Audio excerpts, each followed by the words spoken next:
In this video, I'm going to show you how to decorate my Eagles Super Bowl champions cake. And like always, I'm starting with my cakes already baked, filled, iced, and they are in the refrigerator waiting to be decorated. I have tons of videos showing you how I do that process. They will be linked in the description. And also any of the tools that I use will be linked below as well.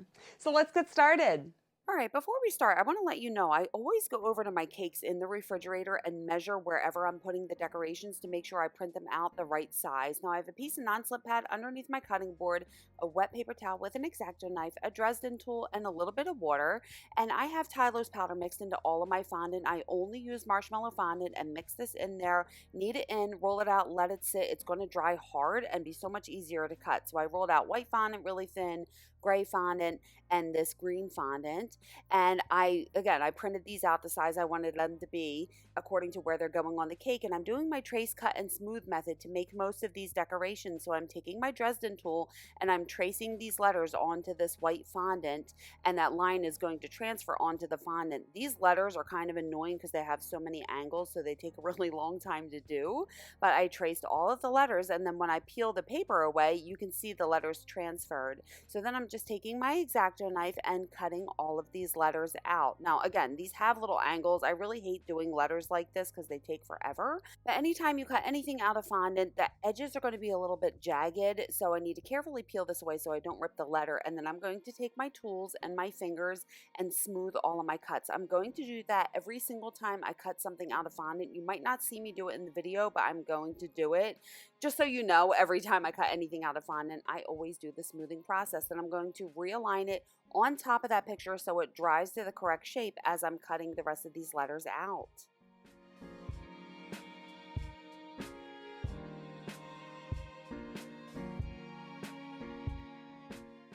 And once that is all done, I want to put a backing on these. So I'm getting a little bit of water behind each one of these and placing it down onto that green fondant. And once I have all the letters on there, I'm getting really close and I'm cutting an even green border around all of these white letters. And again, taking my tools and my fingers to smooth all of my cuts. And I always align them back on the picture so they dry to the correct shape. Now I'm doing the same thing for the name. I'm making this name on that green fondant, so I'm tracing it onto the fondant and then cutting it out, smoothing my cuts. So that's the trace, cut, and smooth process that I do to make fondant decorations. And I was going to put this on a gray background, but I didn't know if I wanted to do a gray border, so I decided not to do that yet. So I'm storing these in a Ziploc bag because I don't want them to dry out. I want them to remain pliable, and I'm setting that aside. Now I got that middle tier out of the refrigerator. It's iced in buttercream, American buttercream, and that icing is really hard and solid, so I'm not going to mess it up. I printed that tush push play out the size of the cake, and I'm taking my Dresden tool and just tracing all of these on here. So you can see they transferred onto the cake, and now I can take an icing bag, and I do have a tip number 3 in this bag, and I'm just tracing all of these. So you can see the clock on the left, it's 11:06, and this took me over 10 minutes to do. You shake, you have to hold your breath. It's pretty crazy. I really hate writing on the side of the cake because it's really challenging. But I do have a video where I go into detail on how I transfer pattern and write on cakes, and I will link that in the description. And then when I was done, I just took a wet paintbrush and just pushed in all those points to make it look nice and clean. And that looks good. I'm going to put that back in the refrigerator. Now, I forgot to film, so I cut this strip 4¼ inches tall, so I just lined the 4¼ mark at the bottom, made a dotted line with my pizza cutter, and just connected the line, and then straightened this out with my rulers. This is going to be the border on the bottom tier. So I got the bottom tier out of the refrigerator. I'm just marking an arrow so I know what the front of the cake is. I have some piping gel, and I'm just getting piping gel along the bottom 2/3 of that cake. I rolled that up so it's all even, and I'm starting in the back, and I'm unrolling this as I press it against the cake. That way no air bubbles are going to form behind it. Then I'm holding a ruler up and cutting through both pieces, removing that excess piece and just getting a little bit of water down where the seam is. That way it's not going to lift off of the cake, and I'm carefully pressing this together. And then I want to take my fondant fondant smoother and make sure it's completely pressed against the cake, and using my palette knife just to push down on the top, making sure it's completely level. Then I have some Crisco shortening, and I need to shine up this fondant. It looks a little too gray and there's cornstarch all over it. So I'm obtaining a really thin coat of the shortening and then taking a dry paper towel and just wiping this a few times, going to a clean section of the paper towel to continue just to shine this up. Now you can also use a steamer if you'd like, but I just like doing this method. I think it looks really good. So it shines that and makes it look a nice deep black. I'm going to put that back in the refrigerator. And now I'm doing the same thing, the trace, cut, and smooth to make this champions and this eagle sign. And I sped it up just because it's the same process. For the champion sign, I just use a ribbon cutter to cut an even square border around it. And then I'm just going to set these aside on a cutting board to dry. And now I'm making the Lombardi Trophy. So I printed out this NFL logo and I'm tracing this onto this gray fondant, and I'm making sure I get that inner detail, and I'm also tracing that NFL on there. And I can't forget about that little football, so I'm going to a different section on that fondant and tracing the football. And then I'm going to make sure that I deepen the detail with my Dresden tool on the football and on the NFL logo as well. And then I cut these little pieces out and I smooth my cuts. You don't see me smoothing them, but I do. I got a little bit of water behind that football and I stuck it down. And then I'm just making little marks here to represent those stars. And I have some thicker fondant, so that's about 1/4 to 1/8 of an inch thick. And I printed that Lombardi Trophy out the size I wanted it to be. And I'm doing the whole trace, cut, and smooth thing again. I'm tracing the outer lines onto the fondant. And also you want to make sure you get all of the inner detail as well.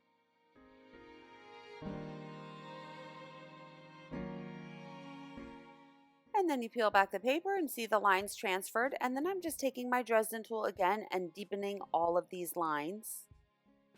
Now, since this is a thicker piece of fondant, I like to do a guideline cut first. So I'm just sticking the tip of my X-Acto knife in the fondant to create a guideline cut. So by doing it this way, it's not going to mess up the very top edge of the fondant. And once I have that guideline cut, then I'm going to stick the tip all the way down to the cutting board and cut it out. I've just found that I get cleaner cuts if I do it this way whenever I'm cutting anything out of thicker fondant. Flip it over and I'm taking my fingers and just smoothing the edges so they don't look so harsh. And then I'm flipping it right side up and doing the same exact thing, using my tools and my fingers to smooth it out. Get a little bit of water behind that logo, and I have the picture close for reference, and I'm sticking that down. And then I need to make the laces. So I have this strip cutter and I am cutting tiny pieces in here. So do you see how I'm lining it up to make sure they are all the exact width? And then each of those pieces I cut into 3. So I just eyeballed it to make sure that everything was the same size. And those still looked a little wide to me, so I cut them a little shorter, and I'm getting a little bit of water on the back, and I have the picture close for reference, and I'm just putting these little pieces of fondant down, and I'm using my Dresden tool to kind of tuck the ends in so it doesn't look like it's just laying flat on top of the football. It looks like it's kind of like a little stitch. So I'm not pressing too hard with my Dresden tool. I'm just trying to countersink that fondant down into this piece. Makes it look a little bit more realistic. Now I have some Rolcom Super Silver mixed with a little bit of lemon extract, and everything that I use in this video is going to be linked in the description.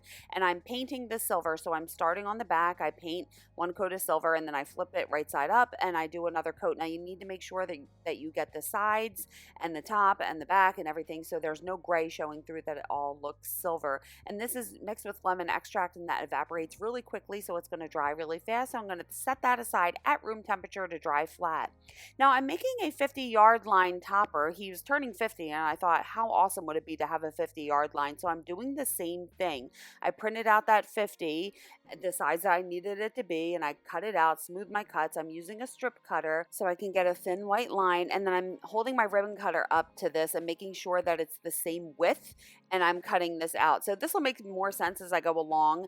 I like to make the impression with the ribbon cutter, but then actually cut it out with my X-Acto knife, just because I get sharper cuts, because cutting the fondant with a plastic blade, it's just not as sharp of a cut. So I like to go over everything with my X-Acto knife. And then I put that white strip in the middle, and then I'm using my L square. I line the left side up with the side. I'm just making a mark with my Dresden tool along the bottom. And then I'm doing it on the other side, making sure that this is about 4 inches tall. And this way I get a perfect 90-degree angles when I cut this out. And I'm just taking my X-Acto knife and following that line I made to cut this into a perfect square, using my rulers to make sure that they are in the right position. Now I have some white fondant fondant rolled out about a 1/2 inch thick, and I'm going to place these pieces on there. So do you see how I'm curving it down there? That way no air bubbles are forming behind it. Then I'm taking my rulers and making sure everything is nice and straight.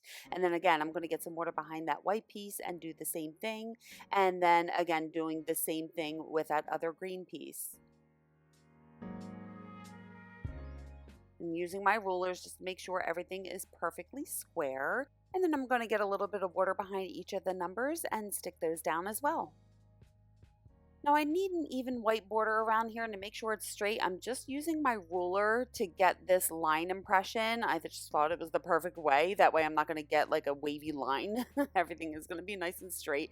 And then again, this is the thicker piece of fondant, so I did the guideline cut first and then put the tip of the blade all the way down to the cutting board and cut it out. Again, this is going on the top of the cake, so it needs to look pretty from the front and the back, so I flipped it upside down and I'm just rounding those edges, making it look nice and doing the same thing from the front. And I want this to dry really hard, so I'm just setting it aside on a cutting board to dry flat, making sure that it is perfectly straight with my rulers. And then I also decided that I needed those little yard line markers in here. So again, I just used a strip cutter to cut a strip, and then I'm using my X-Acto knife to cut a bunch of these little lines on here. And I wanted to put them on here to evenly space them out before I got water behind each piece and stuck it down.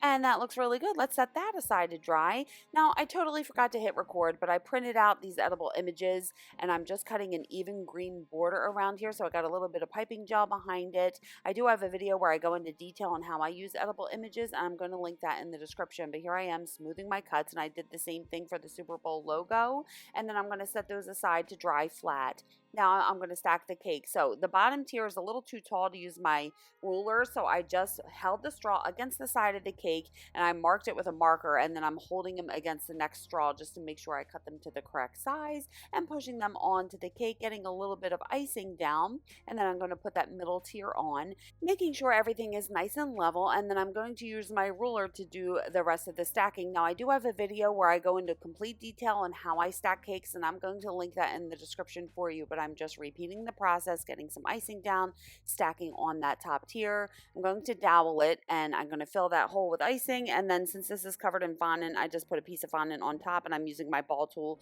just so that there is no seam, but the topper is going to go on top of that. You're not going to be able to see it anyway. Now I need to roll out the border, so I'm rolling out that black fondant really long, and I'm just making sure my ribbon cutter is wide enough so those letters are going to fit on the border, and I cut that out, and I'm straightening it with my rulers, get a little piping gel down, start in the very back, and I'm wrapping this around the bottom of the top tier where it meets in the back. I'm just cutting it and pressing the seam together. Use my palette knife just to make sure everything is nice and even, and then that black needed to be shined up as well, so I'm just doing a thin layer of that Crisco shortening on here again, and then once I have that on there, I can take my dry paper towel and just remove the excess shortening. And look how much it just makes that look so nice and shiny. I just love using the shortening just to shine up the black fondant.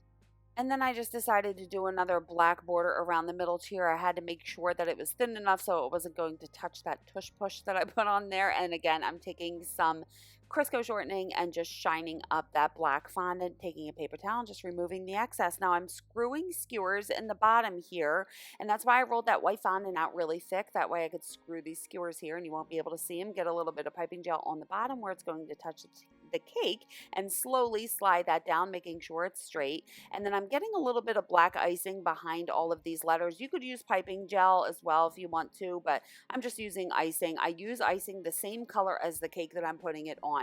And this way I can kind of manipulate these and move these into the correct position. Now with that one, I'm making sure I'm just seeing where it's touching the cake and making sure I get some icing behind it just where it's touching the cake. That way it's not going to seep out the sides and you're not going to be able to see it if you look at it from the side. And then for the Go Birds letters, what I always do when I put these letters on the cake, I start in the center and then I work my way out to the sides. That way the lettering is always centered to the front of the cake. And I'm using icing, or I said piping gel, because I use some shortening to shine up that fondant, and water won't really stick to that. So I prefer to use icing or piping gel whenever I'm sticking these letters to fondant. And then again, for the bottom tier, I'm paying attention to where it's touching the cake, get a little bit of black icing down because I'm sticking it onto black fondant and pressing that down. And then I'm putting these eagle letters on here using some white icing to attach it because it's going on the white part, and then I can manipulate them and move them into the correct position, getting a little bit of black icing behind the Super Bowl logo. And then I decided to take these letters off because I want to put the Lombardi Trophy over to the right, and I wanted to make sure everything fit, so I have to shift the letters over to the left a little bit. So I paid attention to where that trophy was touching the cake. It was just on the left side, so I got a little bit of black icing behind it, pressing it down. Any icing that seeps out, you can always take a dry paintbrush and just remove any excess icing. And then I'm going to put these letters back on. So I'm starting with the S. I'm trying to shift everything over to the right. And that's just my OCD kicking in. It probably would have looked fine the other way, but whatever. So I'm getting some more black icing behind that little saying and sticking that down. And then I'm putting these curlies on here. I have a video showing you how I make these curlies, and that will be linked in the description. But I like to put them all over the cake and down on the cake drum. It just makes it look a little bit more festive. And here is the Eagles Super Bowl champions cake. Go Birds! So there you go. This cake was so much fun to make, and this is the second Eagles Super Bowl championship cake I made. I made one a couple years ago when they won, and I plan on making a Phillies one later this year when we win the World Series. But anyway, this cake on the inside, the top tier is a 2-layer torted 5-inch, the middle tier is a 2-layer torted 7-inch, and the bottom tier is a 3-layer not torted 9-inch cake. And I have a video where I talk about when I tort and when I don't tort my cakes, and that will be linked in the description. And it feeds about 60 to 70 people. So I think that's it. What new techniques did you learn in this video? I would love to know. Leave it in the comments below.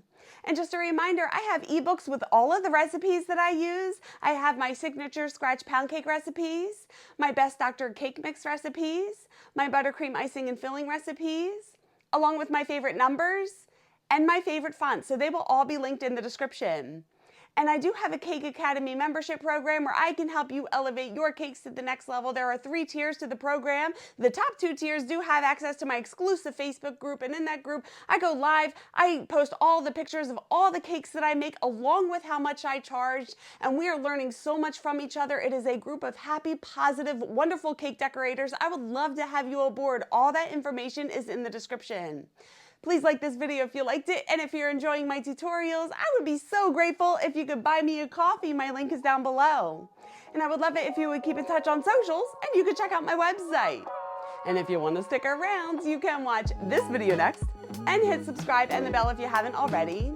Thank you so much for watching. I love you guys, and remember, it's cake, have fun, go Birds! I will see you on the next one. Bye!